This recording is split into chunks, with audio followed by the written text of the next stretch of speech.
कृष्ण गीतेमध्ये सांगतात जीवन असं जग, ही सगळी दुनिया तुला पापी म्हणली तरी चालन, पण माझ्या धामात तुझं हार घालून स्वागत. आणि द्रौपदी सगळ्याला मदत मागू लागलीये तरी पण कोणी मदत नाही करू शकला. तुम्ही कोणीच मदत करणारी? हा, मला मदत करा. अरे तुझ्या नशिबात पाहिजे ना येड्या तुला मदत करायला.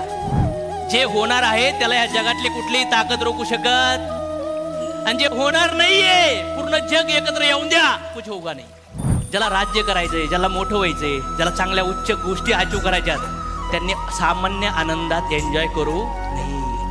देवाला मिळवण्यासाठी जे प्रयत्न केले जातात ना, त्याच्यातला फक्त 0.0001% प्रयत्न कर. भगवंताची शपथ घेऊन सांगतो, हजारो लोकांना क्रॉस करून पुढे जाशील. हजारो लोकांना.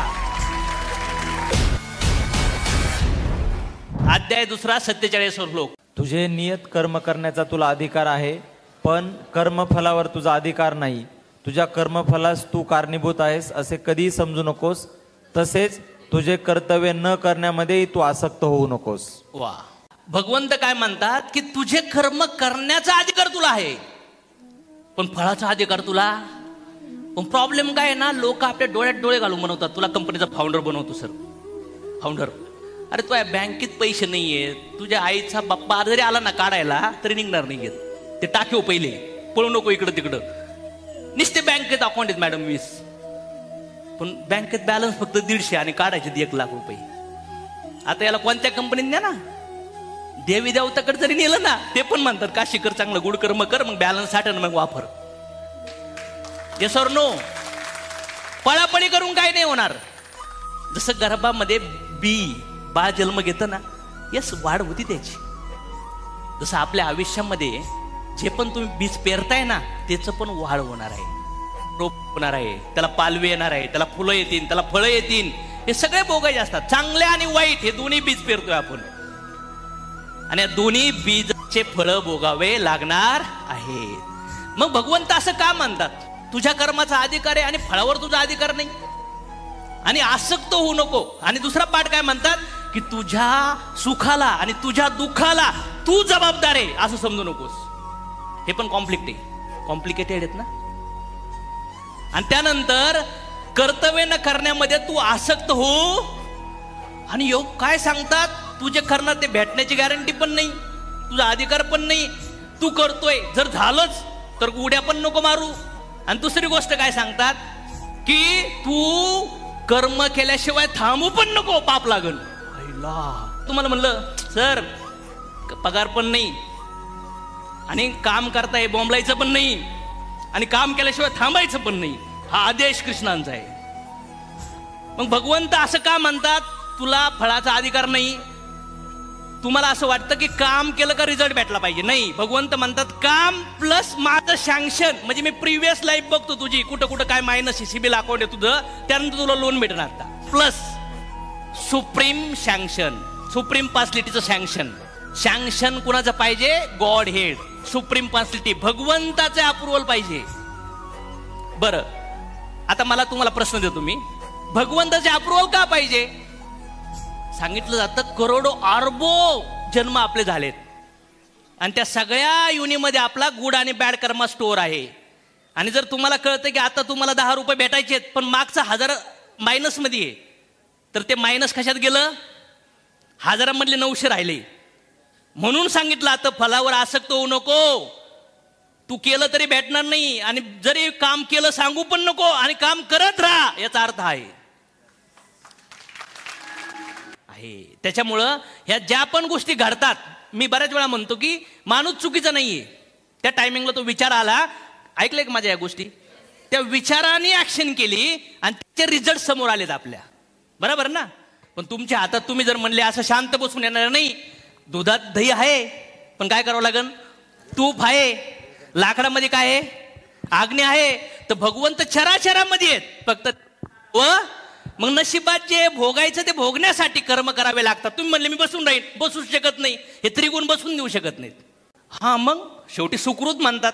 त्या सुकृतामध्ये भगवंताचं नाव येतंय, तुम्हाला ऐकूशी वाटतंय, पण कधी कधी सटकतं इकडं इकडं इकडं. किती लोकांनी अनुभव घेतलाय की एक पिरियड असतो, ते पिरियड गेला का पुन्हा माणूस दूषित व्हायला लागतो. किती जणांनी अनुभव घेतलाय? म्हणजे आता मोटिवेट होऊन गेले, कीर्तन बिर्तन लेक्चर ऐकायला लागणार आणि हळूहळू हळूहळू हळूहळू पुन्हा एकदम घाण. त्यासाठी ABCD, असोसिएशन, बुक्स, चॅन्टिंग आणि डाएट. भगवंताकडे जाण्यासाठी ABCD. असोसिएशन म्हणजे आता आपलं स्वप्न पूर्ण करायचे ना. चांगल्या लोकांना संग करा, चांगल्या वातावरणात राहा, पुस्तकं वाचा, गोल्सला करेक्ट राहा, रोज इन्फॉर्मेशन घ्या. असोसिएशन, चांगल्या संगतीत राहा. बुक्स, चांगले मटेरियल आणि भौतिक जगातले बुक्स वाचा. चॅन्टिंग, भगवंताकडे ज्यांना जायचं ते काय म्हणतात, हरे कृष्णा हरे कृष्णा हरे कृष्णा, राईट ना. तुमचं चॅन्टिंग फिक्स करा. आपण म्हणतो ना 1 lakh check 1 lakh check 1 lakh check. अफर्मेशनचा टॉक होणार आहे. तुम्हाला अफर्मेशन दिलंय, I am great, I am good, I can do it. काल अफर्मेशन ना, याला चॅन्टिंग म्हणतात. Self motivation. आणि डी फॉर डाएट, सात्विक डाएट ठेवा. तुम्ही जर असा आहार घेतला जो पचायला लई त्रास देतोय, शारीरिक मेहनत कमी आहे, तो एनर्जी, चुकीची एनर्जी तयार करणार ना. कारण की तुमचे आहार पण तुम्ही गुणात येतात. तुमचा जसा आहार तर ते गुण प्रेरित करतील तुम्हाला. पॅन्टिंगनी 4 कर्मा डिलीट नाही होत. जो भोगायचा ते भोगाच लागतो. तो भगवंताला पूर्ण सरेंडर झाला तर डिलीट होतो. भगवंताचा आश्रय पूर्ण. जेव्हा जुवा खेळला गेला, लास्टला द्रौपदीला जुव्याला लावलं गेलं जुगारामध्ये, जसं लोक ट्रेडिंग बिडिंग करतात ना, हे सगळं संपून एकमेकाचं संपून पण लावतात. त्यावेळेस त्यांनी पत्नीला डावाला लावलं होतं. आणि द्रौपदी पुढे गेली, नवऱ्याकडे गेली, दिराकडे गेली, सासऱ्याकडे गेली, गुरूंकडे गेली, सगळ्या नातेगोंडाकडे गेली वाचवण्यासाठी. कोणी वाचू शकत नव्हतं. ताकद नव्हती का? नाही. धर्म आणि अधर्म मॅटर करतं. निश्चित ताकदीने सुद्धा होत. तुमच्यात ताकद आहे. भीष्म पितामहात इच्छा मृत्यू होता. द्रोणाचार्य समोर बसलेत सभेमध्ये आणि द्रौपदी सगळ्याला मदत मागू लागलीये, तरी पण कोणी मदत नाही करू शकला. तुम्ही कोणीच मदत करणार आहे? हा, मला मदत करा. अरे तुझ्या नशिबात पाहिजे ना येड्या तुला मदत करायला. काय मदत, काय कशासाठी मदत आहे? बऱ्याच वेळा असं वाटतं मदत मदत मदत मदत. आणि सगळे पर्याय संपल्यानंतर कृष्ण कृष्ण कृष्ण साडी ओढत जाऊ राहिली. आणि म्हणले कृष्ण लगेच आले. तर चर्चा होती, कृष्ण यायला एवढा वेळ का केलं? म्हणले वेळ कुठे केला? तिने मला पहिल्यांदा बोलवलं असतं तर लगेच आलो असतो. आणि यांनी जुगार खेळताना, यांनी ते जुवा खेळताना मला विचारलं असतं ना, साला कोणाची ताकद तुम्हाला हरवायची? तिने विचारलंच नाही मला. साला कपट मधला सगळ्यात हायस्ट कपटी कृष्ण म्हणतात मी आहे. गुंडा मधला हायस्ट गुंडा सला आपण आहे. समजलंय का? ह्या जगामध्ये सगळ्या युनिटचा परमपिता भगवंत आहे. तर सगळ्या हायस्ट क्वालिटी भगवंतामध्ये समजलं. राम 9मीला जन्माला आलात ना. राम 9 समप्रमाणात येतील सगळे, कुठली पण संख्या गुणाकार करा. आणि कृष्ण अष्टमीत जन्माला आलेत. 8 आणि ते कुठं पण पुढं मागं होतात. रामांचं जीवन मर्यादित राहण्याचं जीवन शिकवतं. आणि कृष्ण म्हणतात साला आपले को कोई भी लिमिट नाहीये, मैं मेरी कसम भी तोड सकता हूं. अरे विमानाला खालचे सिग्नल मॅटर करतात का? नाही. पायलट थांबलाय का? नाही. ट्रॉफिक जाम झाली खाली. नाही मॅटर करत. समजतंय का? मग मला सांगायचंय काय की ही लाईफ कॉम्प्लिकेटेड आहे. कारण की कृष्णाला कुठलंच लिमिटेशन नाहीये. युद्ध चाललं, थोड्या दिवस युद्ध चाललं, 4-5 दिवस, आणि पांडव कौरव काहीच व्हायना. म्हणजे नॉर्मल न्यूट्रल युद्ध चाललंय. उलट कौरव पक्षातले जास्त लोक. आणि दुर्योधन कोण आला? दुर्योधन, पितामह तुम्ही कोण लढताय? आम्हाला माहिती आहे तुम्ही पांडवचे आहेत, पण आमच्याकडे आता आलायत तुम्ही पण लढत. हा, तुम्ही पितामह तुम्ही चुकीचं करताय, हे अधर्म करू राहिलात, तुम्ही माझंच खाल्लंय, माझ्या विरोधात लढताय. पितामहाला राग आला. म्हणले आता शपथ घेतो मी कृष्णाची, उद्या पांडवातलं सगळे पांडव सगळे पांडव मारून टाकणार. जर नाही पांडव मेले तर मी अर्जुनाला मारणार. पितामाची शपथ.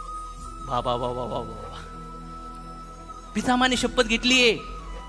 ब्रह्मचारी व्रत फॉलो करणारा व्यक्ती जिंदगीत ब्रह्मचारी व्रत मुळे भगवंत भेटतात. आणि त्या ब्रह्मचारी व्रत फॉलो करणाऱ्या व्यक्तीला सुद्धा कुठं मारावं लागलं? काट्याच्या शय्येवर. आणि आपण म्हणतो आपण काय पाप केलंय? हा, अरे एवढी तपश्चर्या करणाऱ्या माणसाला किती दिवस बाणाची शय्या झोपावं लागलं. आणि मातेने सांगितलं होतं, पिता भीष्मा तुला जर वाटत असेल तर तुला ह्या जन्मात त्या शय्यावरनं मरण होता पण मरू शकतो, पण पुन्हा जन्म घेऊन ते भोगावंच. ते म्हणले नाही, मला ह्याच जन्मी बघून जायचे. जेव्हा शपथ घेतली ना, तर ती शपथ म्हणजे भगवंत पण रोखू शकत नव्हते. पण म्हणतात ना भगवंताला काहीच अशक्य. जेव्हा कधी वाटतं ना साला कोणीच सॉल्व्ह करू शकत नाही प्रॉब्लेम, तेव्हा माणसं सरेंडर देवाला होतात. पण ते पण तामशिक बुद्धीने होतात. गॅरंटी नसती करेन का देव काय करणार आहे, का डोक्यात घुसणार आहे का, विचारात घुसणार आहे का. काय करतात लोक, विचाराने घुसण्याचा प्रयत्न करतात. आणि त्यावेळेस कृष्ण रात्री कृष्णाला कळलं आणि म्हणले